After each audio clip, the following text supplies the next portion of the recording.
गुण ब्रह्मा से उत्पत्ति, सतगुण विष्णु से सती थी और तमगुण शिव से जो संहार।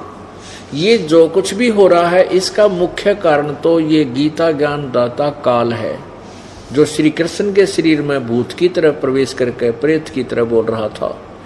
क्योंकि इस काल भगवान को श्राप लगा हुआ है 1 लाख मानव शरीरधारी प्राणियों को नित आहार करने का, खाने का, जिसके कारण ये अपने तीनों पुत्रों से ये अपना ये आहार तैयार करवाता है।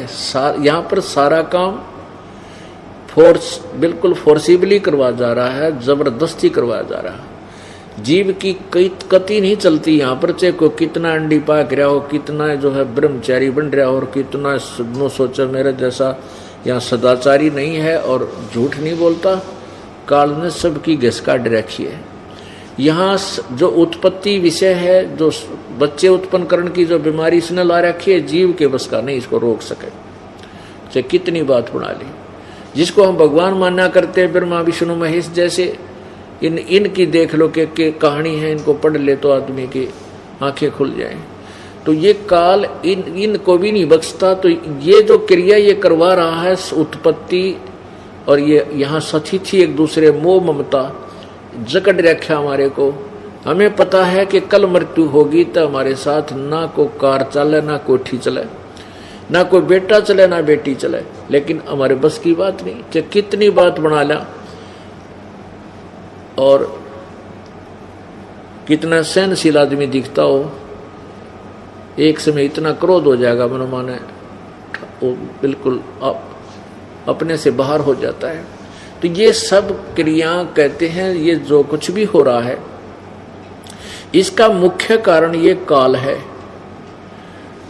और ये कहता कि मैं इनमें नहीं हूं और ये मुझ में नहीं, क्योंकि ये ब्रह्मा विष्णु महेश से दूर रहता है। 21 वो अपने एक तो 21वें ब्रह्मांड में भी रहता है ये, और प्रत्येक ब्रह्मांड में भी इसने अपना ऊपर के स्थान पर, अपने ऊपर ब्रह्मलोक में एक अलग से गुप्त स्थान बनाया हुआ है, जहां ये अपनी पत्नी दुर्गा को रखता है। और इसने वहां पर 3 स्थान बना रखे, एक रजोगुण प्रधान क्षेत्र, एक सतोगुण प्रधान क्षेत्र, एक तमोगुण प्रधान क्षेत्र। वहां ये दुर्गा को अपनी पत्नी रूप में रखता है, इससे बच्चे उत्पन्न करता है। अब देखिए रजोगुण प्रधान क्षेत्र और सतोगुण प्रधान क्षेत्र, तमोगुण प्रधान क्षेत्र में कैसे भिन्नता होती है। जैसे किसी मकान में 3 कक्ष हैं, 3 कमरे हैं। एक कमरे में ये अश्लील चित्र लगे हैं। जब व्यक्ति उस अश्लील चित्र लगे हुए उस कक्ष में जाता है तो उसके मन में नाना उसी प्रकार के विचार उत्पन्न होने लग जाते हैं। जब तक उस कक्ष में रहेगा उसकी बुद्धि ऐसी विचलित रहेगी। और दूसरे में लगे हुए हों देशभक्तों के, शहीदों के, उसमें जाते ही अपने आप खून खोलने लग जाएगा। उनकी हिस्ट्री पढ़कर वो एकदम शेर पाक जाएगा। उन्हीं विचारों की तरह विचारधारा बन जाती है। और फिर जिस कक्ष के अंदर साधु संत फकीरों महापुरुषों के चित्र लगे हों, उनकी कहानी से परिचित हो, तो वैसा ही स्वभाव बन जाता है, विनम्र स्वभाव, सबके प्रति दया, यानी वैसी ही नेचर बन जाती है। तो ऐसे ही काल ने इन तीनों पुत्रों को, जिनसे इसने अपना आहार चलवाना है, बनवाना है, सती करवाना है सारा कार्य, उनको वहां ऊपर तीनों स्थानों पर अलग अलग से रह करके जन्म देता है। जब दुर्गा और ये काल उस रजोगुण प्रधान क्षेत्र में होते हैं, इनके संयोग से जो पुत्र वहां उत्पन्न होता है, तो उसका स्वभाव, उसके अंदर रजोगुण उतना ही परिपूर्ण हो जाता है। वो रजोगुण युक्त ब्रह्मा बन जाता है। ब्रह्मा उसका नाम रख देते हैं। और जब ये सतोगुण प्रधान क्षेत्र में दोनों रहते हैं, और जब तक वो वहां एक बच्चे की उत्पत्ति होती है, तो वो सतोगुण युक्त हो जाता है, उसको ये विष्णु नाम रख देते हैं। और तीसरा जो तमोगुण प्रधान नक्षत्र है उसमें ये दोनों पति पत्नी रूप में रहते हैं। इनसे जो पुत्र उत्पन्न होता है उसको ये तमोगुण युक्त, और इसका नाम महेश रख देते। इन तीनों को फिर उत्पत्ति, सतिथि और संहार का कार्य देकर और इनकी शादी कर देते हैं। दुर्गा अपने ही अन्य 3 रूप धारण करती है और इन तीनों की शादी करके एक एक विभाग के स्वामी नियुक्त कर दिए जाते हैं। रजोगुण विभाग का ब्रह्मा, सतोगुण विभाग का विष्णु और तमोगुण विभाग का शिव। अर्थात एक ब्रह्मांड में ये एक विभागीय मंत्री हैं और इनका पिता जो काल है ये एक ब्रह्मांड के अंदर ये समझ लो मुख्यमंत्री है का रोल कर रहा। इस तरह इस सतिथि को हम समझेंगे तब हम सदग्रंथों को समझ सकेंगे और पूर्ण परमात्मा को जानकर हम मोक्ष करा सकेंगे। अब देखिएगा ये अध्याय नंबर 7 श्रीमद् भगवद गीता जी, अध्याय नंबर 7 श्लोक 12 समझ में आएगा अपने। और भी जो सतोगुण से उत्पन्न होने वाले भाव हैं और जो रजोगुण से तथा तमोगुण से उत्पन्न होने वाले भाव हैं उन सबको तुम मुझसे ही होने वाले ऐसा जान, परंतु वास्तव में उनमें मैं और वे मुझ में नहीं है। ये काल क्या करता है, इन तीनों को अलग से एक एक राजधानी दे देता है जहां बैठकर ये 3 लोक के प्राणियों को यहां अपनी उस शक्ति से जो एक एक गुण इनके अंदर फिट कर दिया उससे प्रभावित रखते हैं। जैसे एक अपने मकान की रसोई में और छौंक लगाया मिर्चों का, वो मूल वस्तु साकार वस्तु तो विद्यमान है रसोई में और उसके गुण ने 3 अलग से जो कमरे कक्ष हैं मकान में वहां बैठे व्यक्तियों को छीकम छीक कर दिया, वहां जाकर अपना प्रभाव दिखा दिया। ऐसे ही ये तीनों भगवान अपने अपने लोक राजधानी में विद्यमान हैं।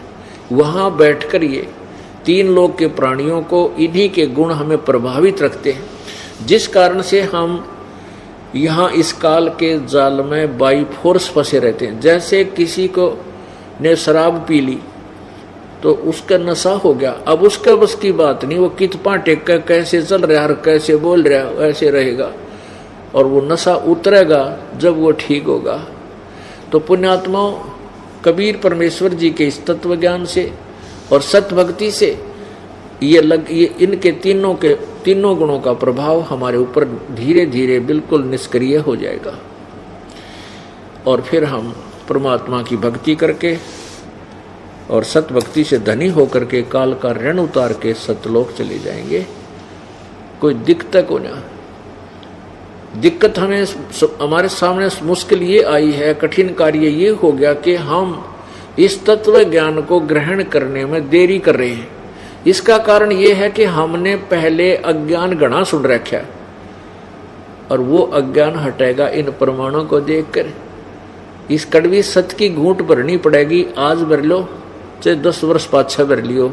जब तक इस कड़वी घूंट को नहीं भरोगे, इस तत्व ज्ञान को स्वीकार नहीं करोगे, ना तो जीव उद्धार ना या समाज सुधार कुछ भी नहीं हो सकता। दूनी आग लगती जा रही है, मानो कितना गिरता जा रहा है। और इस तत्व ज्ञान को समझ के फिर हम एक दूसरे से दया पैदा होगी, भगवान से डर लगेगा, बुराइयों से बचेंगे हम और परमात्मा हमारी वो आवश्यकता पूरी करेगा जो कोई भी ना कर सकता। राजा भी नहीं कर सकता उन आवश्यकताओं को जो परमात्मा किया करता है। राजा भी भगवान के आगे हाथ जोड़ता फिरता है। जब हमें उस परमात्मा से सहारा मिलेगा तो हम ना चोरी कर सकते, ना ठगी करेंगे, किसी चीज के कसर ना छोड़ा, कमी नहीं छोड़ेगा भगवान। तो और फिर हमें ज्ञान होगा, डर भी होगा, ज्ञान से डर बनता है, फिर हम वो गलतियां भी नहीं करेंगे। इस प्रकार समाज सुधार भी होगा, सब बुराइयों से बच जाएंगे और परमात्मा की भक्ति करके हम सतलोक चले जाएंगे, जहां से हम बिछुड़कर आए इस गंदे लोक में। अब ब्रह्मा विष्णु महेश, रजगुण ब्रह्मा, सतगुण विष्णु, तमगुण शिव जी, ये तो सत्य होगी।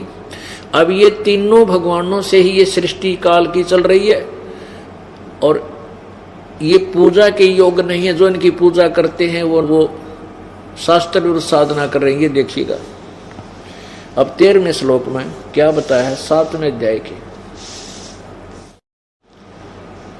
गुणों के कार्य रूप सात्विक, राजस और तामस, इन तीनों प्रकार के भाव से ये सारा संसार प्राणी समुदाय मोहित हो रहा है। इन तीनों गुणों रजगुण ब्रह्मा, सजगुण विष्णु, तमगुण शिवजी से ऊपर परे मुझ अविनाशी को नहीं जानता। ये काल कह रहा है कि इनसे ऊपरे मैं हूं, ये मुझे नहीं जानते, इन्हीं की पूजा पाजा में उलझ पुलझ रहते हैं, इन्हीं तक सीमित है। अब 14वें श्लोक में क्या कहा है 7वें अध्याय का 14वां श्लोक, क्योंकि यह अलौकिक अर्थात अति अद्भुत त्रिगुणमयी मेरी माया, यह रजगुण ब्रह्मा, सदगुण विष्णु, तमगुण शिवजी द्वारा फैलाया गया ये जाल, माया जाल बड़ा खतरनाक है, दुस्तर।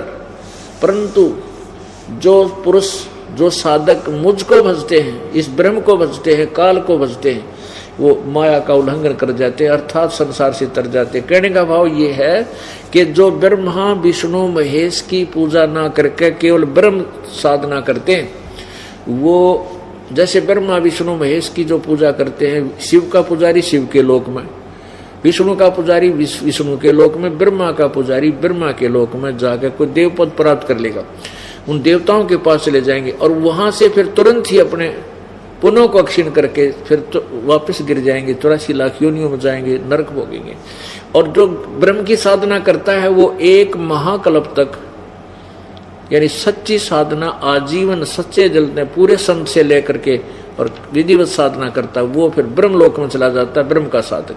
तो ये ब्रह्मा विष्णु महेश से कुछ ज्यादा राहत ब्रह्म लोक में गए प्राणी को होती है, वो ज्यादा समय तक जन्म मृत्यु से बच जाता है। लेकिन मृत्यु उसकी भी होती है, क्योंकि गीता जी अध्याय नंबर 8 के श्लोक 16 में स्पष्ट किया कि ब्रह्म लोक तक गए हुए प्राणी भी फिर पुनर्वृत्ति में है, उनका भी मृत्यु होती है, जन्म मृत्यु में आते हैं। तो यहां ये कह रहा है कि जो मेरी भक्ति करते हैं वो इनसे ऊपर उठ जाते हैं, ब्रह्मा विष्णु महेश के से मिलने वाली राहत से ऊपर उठ जाते हैं। इस त्रिगुणमयी माया से, त्रिगुणमयी माया बड़ी खतरनाक है। और आगे फिर 15वें श्लोक में यही बताया कि ब्रह्मा विष्णु महेश रूपी त्रिगुणमयी माया के ऊपर जो आश्रित हो गए, इन तो आगे किसी ने मानते नहीं, चाहे कुछ भी कह लो इनको, तो वो माया के द्वारा जिनका ज्ञान हरा जा चुका है, त्रिगुणमयी माया द्वारा ब्रह्मा विष्णु महेश से मिलने वाली राहत के ऊपर ही आश्रित है, उनके विषय में देखो क्या कहा है गीता जी अध्याय नंबर 7 का और श्लोक नंबर 15। इस ब्रह्मा विष्णु महेश रूपी त्रिगुणमयी माया के द्वारा, यानी इन्हीं के ऊपर आश्रित है, इनके अतिरिक्त तो किसी ने नहीं मानते, जिनका ज्ञान हरा जा चुका है, ऐसे आसुर भावम, आसुर स्वभाव, राक्षस स्वभाव को धारण किए हुए मनुष्यों में नीच, ओह इतना बुलाइयो, ये दूषित कर्म करने वाले मूढ़ लोग, मूर्ख, ये गीता ज्ञान दाता काल कह रहा है कि मुझको नहीं बजते।